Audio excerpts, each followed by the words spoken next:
Well, it's time for Word on the Street, where we check in with our panelists, find out what stories they are watching. Tendayi, as usual, you're keeping an eye on the housing market. And despite the fall in rates, homeowners not refinancing. Yeah, so there's a lot of people out there who could refinance that are not doing it. There's a lot of equity that people have in their houses. Right now it's up to $6.3 trillion. Why aren't they? Wow. Well, I think probably the people with the equity probably don't need to access the equity, right? So it's one of these things with the kind of income inequality.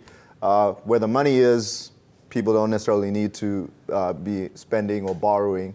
And where the money is not, those people don't have as much access to credit markets as they used to prior to the financial crisis. Does that also suggest that if there is an economic slowdown, that there's more of a cushion, particularly for the people who have more? Because they have this equity that they haven't pulled out, or that they have these asset-rich, that they have assets? I don't know. Yeah, I mean, I think the way that I think about it in terms of if there's a downturn is that the housing market is probably going to be resilient through the downturn because it's a much healthier housing market, both in terms of equity, both in terms of lending standards. We don't have some of the risk and excesses that we had in the system before.